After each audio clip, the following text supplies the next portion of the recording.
Inhale, exhale, inhale, exhale.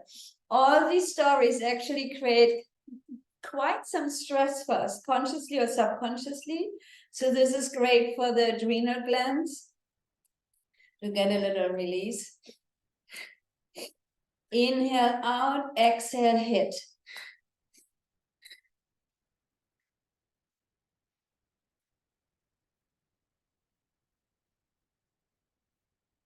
We do only every movement, we do not longer than 2 minutes. The one before, it's really great to do like for 11 minutes if you feel like you need to set healthy boundaries, need to let go. You can, 11 minutes would be perfect. 1 more minute here.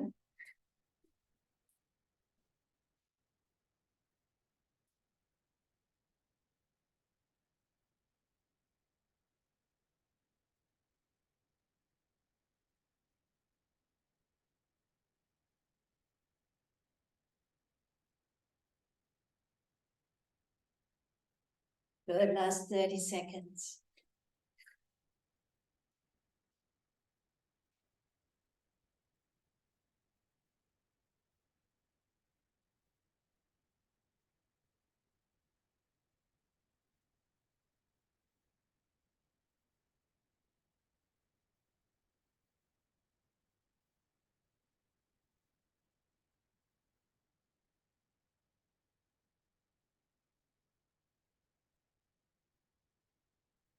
Good, and inhale out to the side.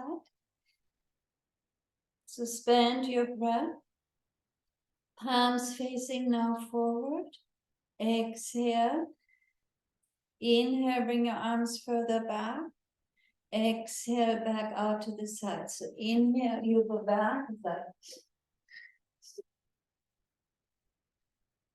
Focusing on your heart center. Imagine you want to project through your heart.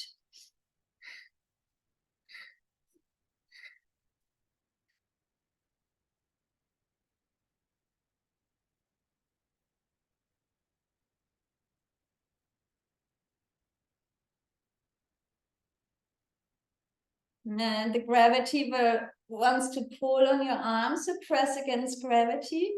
Keep your arms nice and parallel. Her pull is really strong. I'm aware of it. Last minute.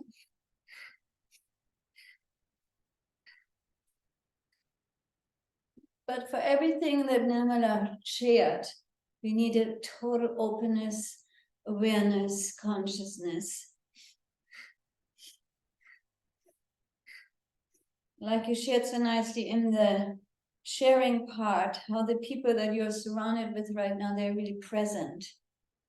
But for being present, we need to have an open heart space.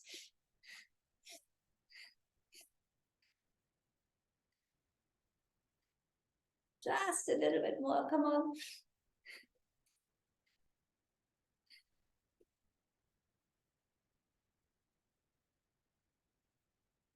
10 seconds. I know you feel it now. I do too. Okay, and relax your hands onto your thighs. Long, deep breath.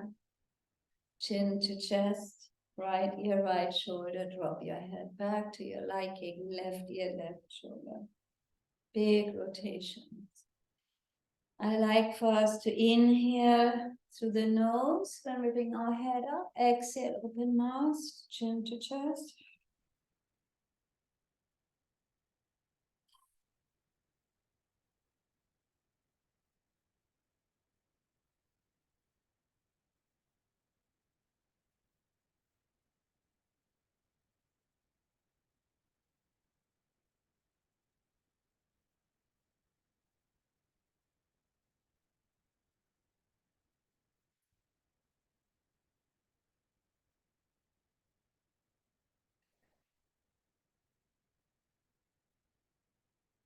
And we reverse the direction.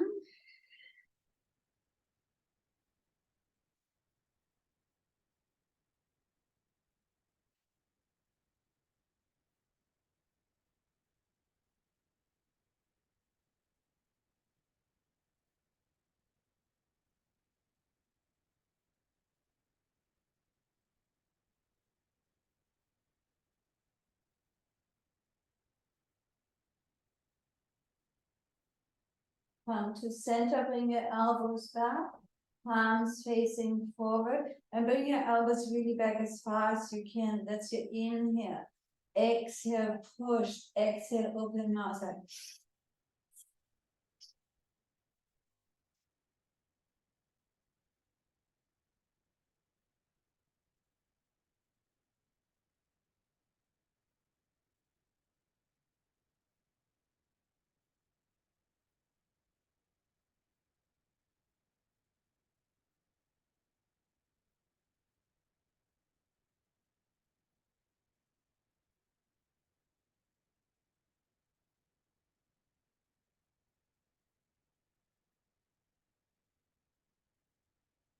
Really clean your inner flute.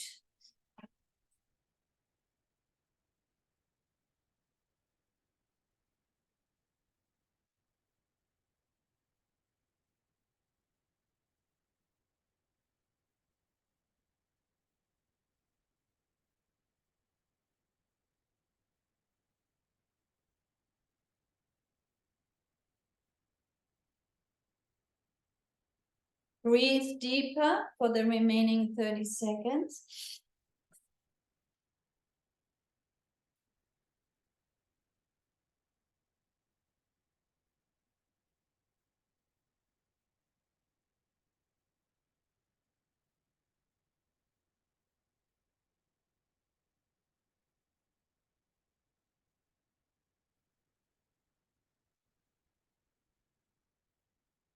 Good. Interlace your fingers above your head, palms facing down. Bring your hands behind you, over to the left, forward, to the right, and back. Long, slow, deep breathing. Keep your head up, keep your spine erect. It's only your arms which are moving. You can close your eyes. Work through your divine plane.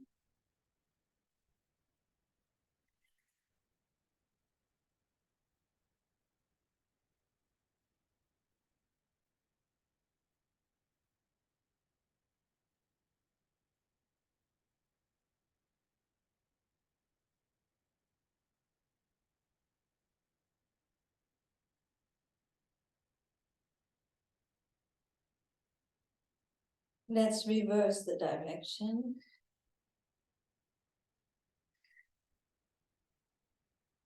This is so great for our diaphragm. I always have an emphasis on the digestive organs. They get a little break here because we're lifting our diaphragm.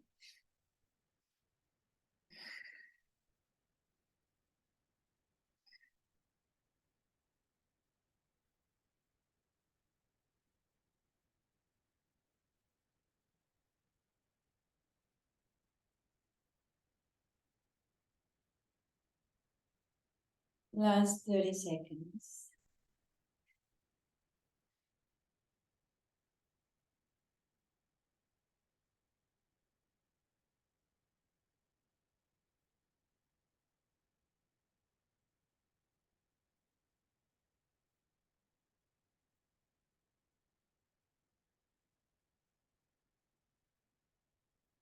Last rotation.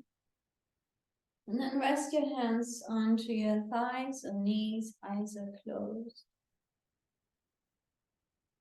Regulate your breath.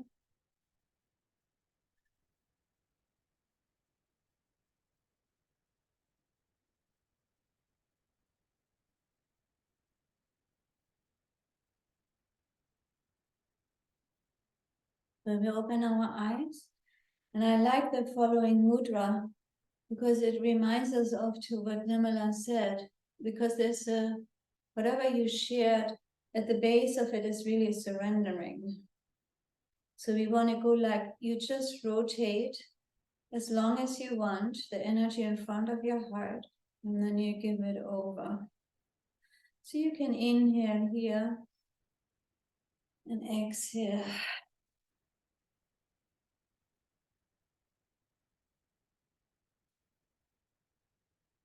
And with each exhalation, let go of the stories. Give them over.